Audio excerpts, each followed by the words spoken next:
Begitu lahir tuh dia sebenarnya potensinya tuh seperti akar gitu, kayak sampai mana-mana. Kemudian karena nurture yang mungkin kurang tepat gitu atau kurang sesuai dengan potensi si anak tersebut, akhirnya jadi dibonsai sana sini gitu. Wow, dibonsai, tumbuh sebagai bonsai akhirnya gitu. Jadi ya ketika aku bilang potensi itu maknanya dalam dan besar sekali.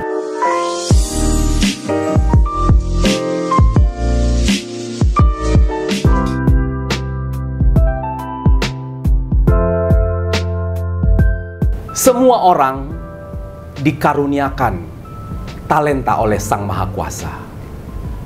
Berbahagialah orang yang diberikan lebih dari satu talenta, tetapi semua orang harus sadar Tuhan memberikan minimal satu talenta setiap manusia.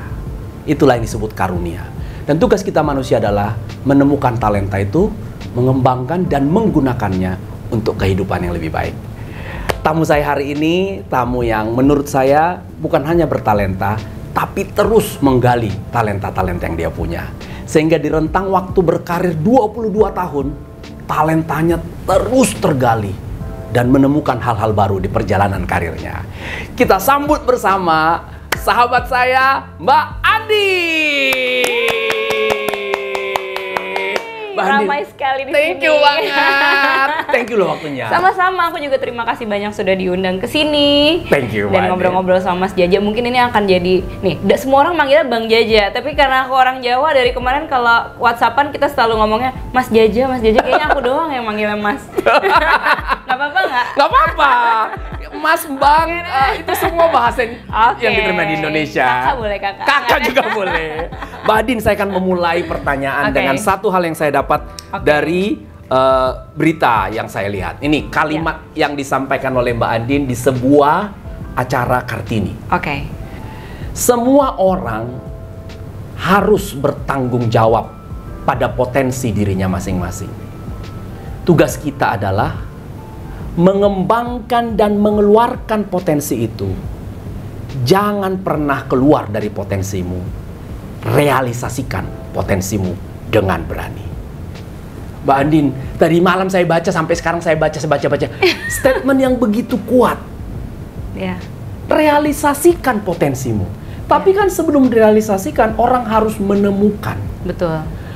Boleh cerita bagaimana awal muasal kalimat ini terstate begitu kuat dan dipetik oleh beberapa media? Boleh cerita seputar merealisasikan potensi diri? Ya, buatku kalau kita berbicara mengenai potensi, ini tuh mungkin hal yang sering kita dengar. Cuman sebenarnya ketika kita bertanya lagi ke diri kita, nggak semudah itu juga untuk mengetahui gitu. Untuk menjawabnya? Untuk menjawabnya, karena aku yakin kayak kita nanya nih sekarang random ke orang-orang, belum tentu dia tahu.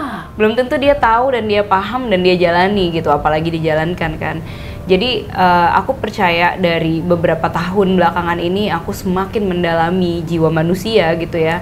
Bahwa sebenarnya yang namanya manusia tuh aku yakin ketika turun ke muka bumi pasti ada visi misi yang harus dijalankan, betul ya.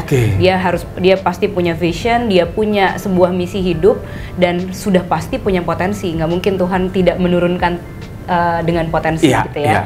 Nah, itu nature-nya manusia. Dia lahir dengan sebuah potensi.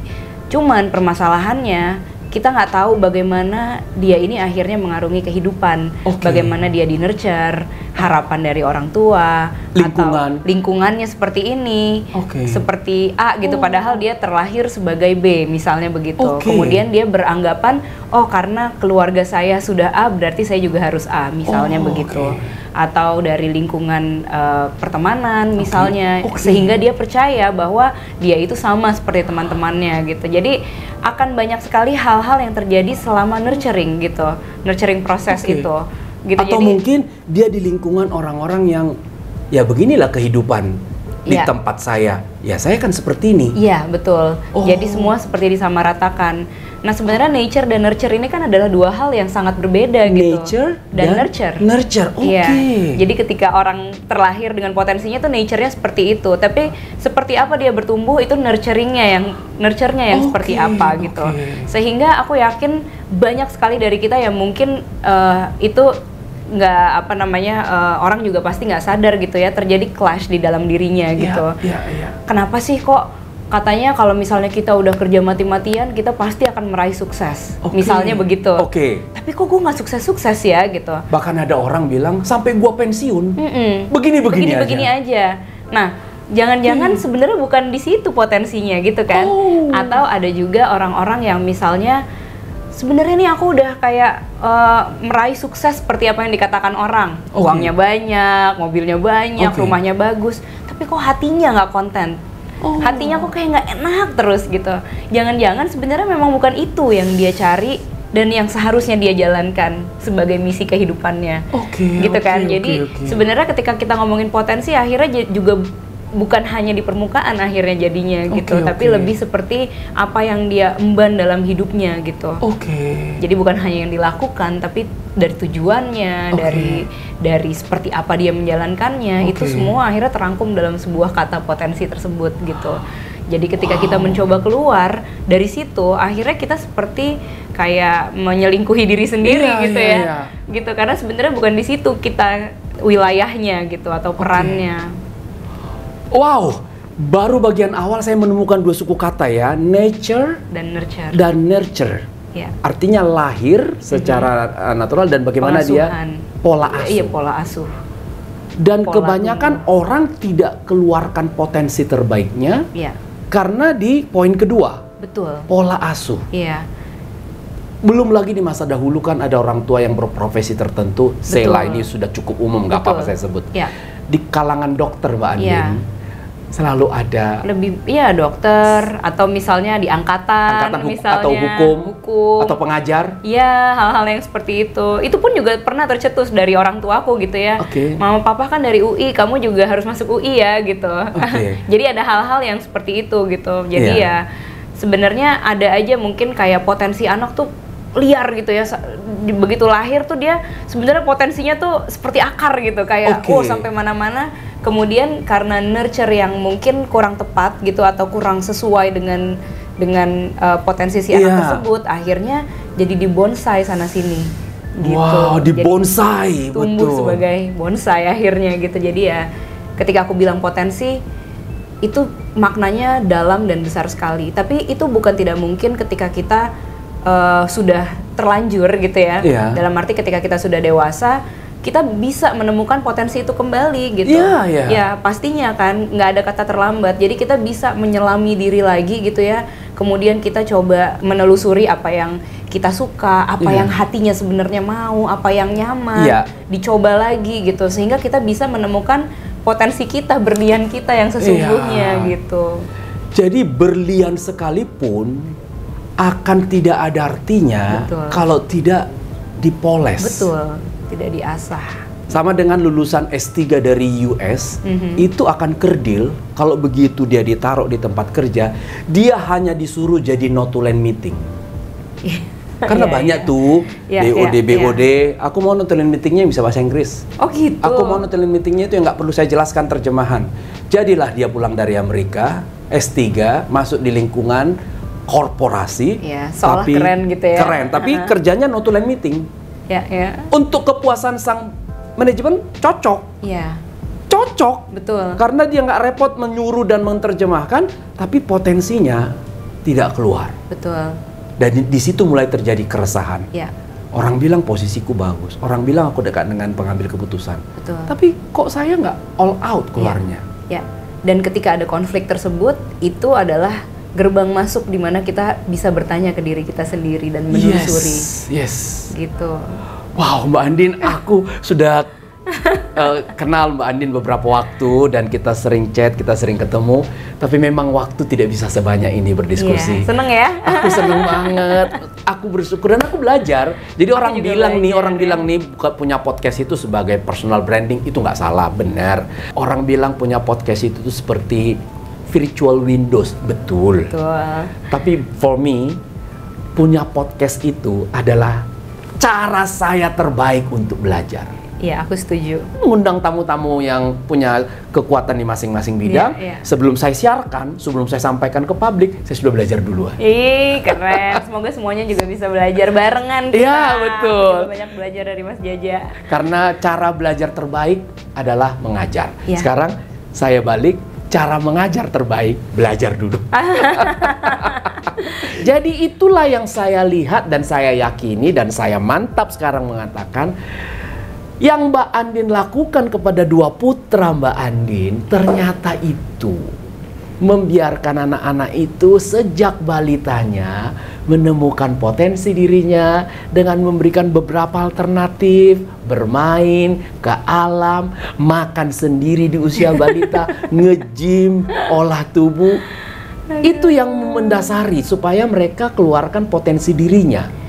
Ya, jadi itu salah satunya. Jadi memang aku yakin pelajaran menjadi orang tua itu adalah pelajaran seumur hidup ya. Aku yang 2 tahun lalu atau 3 tahun lalu pasti juga berbeda dengan apa yang aku jalani sekarang. Iya, gitu. iya.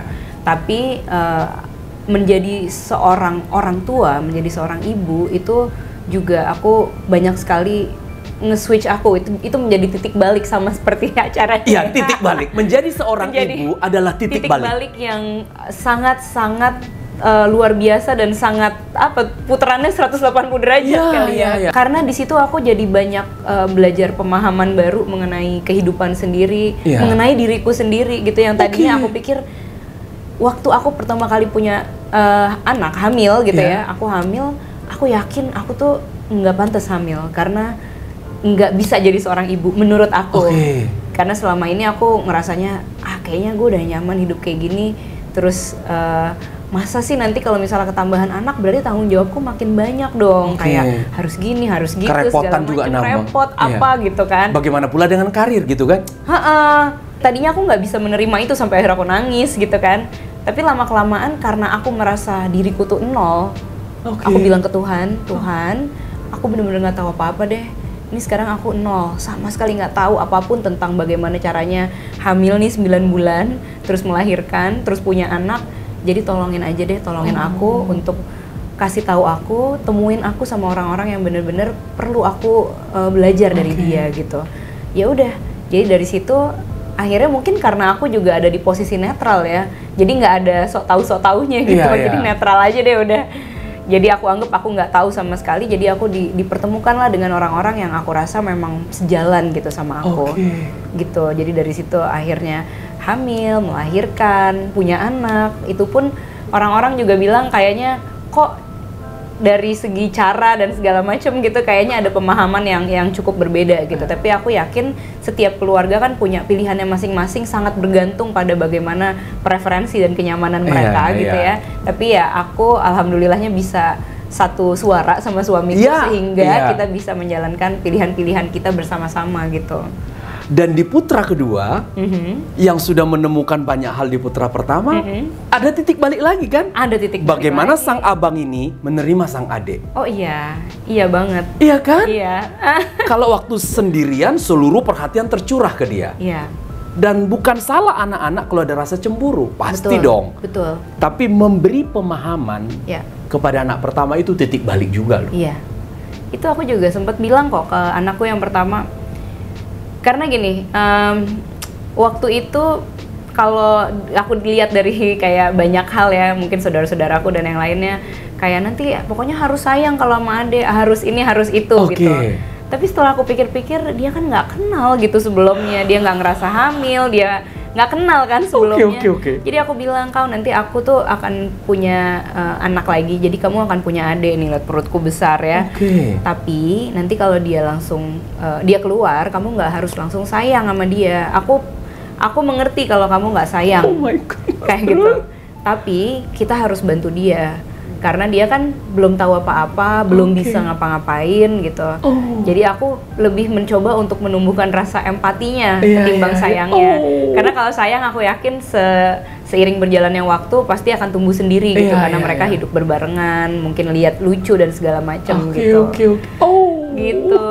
Jadi ya seminggu pertama itu dilalui dengan sangat ini ya, kooperatif gitu kawannya. Walaupun aku lihat dia kayak ada rasa kan tadinya tidurnya bertiga, terus kok jadi tidurnya berempat, kok nangis terus tiap malam gitu, kok bangun-bangun terus, dia tidurnya juga jadi kebangun gitu kan si kawannya. Jadi dia juga merasa kayak tapi nangis, iya kau nggak apa-apa ya, dia kayaknya belum nyaman di sini gitu, nanti kita bikin dia nyaman barengan yuk gitu. Wow. Jadi hal-hal yang seperti itu. Jadi justru diajak bagian dari bekerja sama. Iya, supaya dia merasa kita membesarkan dia ini bareng-bareng Bersama. gitu. Bukan kayak aku outsider gitu. Dan tidak perlu didoktrin. Nggak perlu bahwa dia harus sayang, dia Dia pun harus nggak ini. ngerti tuh Dia nggak punya keharusan, siapa bukan dan- kewajiban dia kok. Oh, keren. Jadi dibangun rasa bersama, Iya, empati. empati. Iya.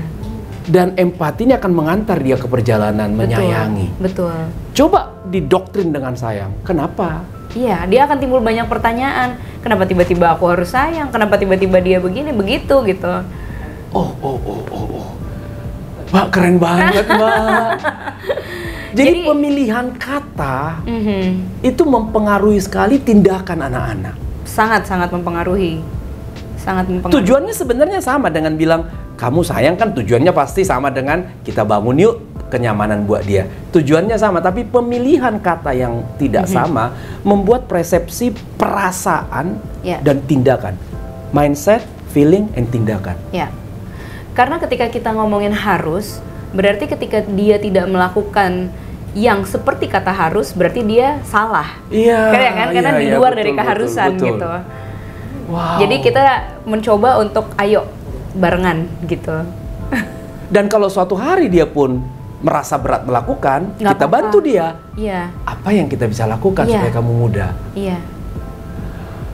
Wow. Tumbuh kembangnya anak kedua ini jadi sangat suportif karena ayah ibu sudah ada abang. Ya, dan sebenarnya semuanya juga kami lakukan, kami coba sekali untuk lakukan adalah yaitu untuk mereka bisa mengekspresikan potensinya mereka dengan sebaik-baiknya seperti mereka, bukan seperti harapanku, betul, bukan betul. seperti anak-anak lain gitu. Bukan seperti pesan orang-orang tua Iya. untuk jadi A, jadi B, jadi Z. Iya, betul. Semua orang harus mengeluarkan potensi terbaiknya, Betul. tapi khusus anak-anak, orang tua lah Betul. yang membantu Iya. sang anak menggali potensi Betul. dirinya. Iya. Wow. Saya sudah langsung dapat banyak ilmu, baru 2 pertanyaan di bagian awal. Kita nanti akan datang lagi dengan pertanyaan berikutnya dan mendapat insight dari titik balik dari Mbak Andin.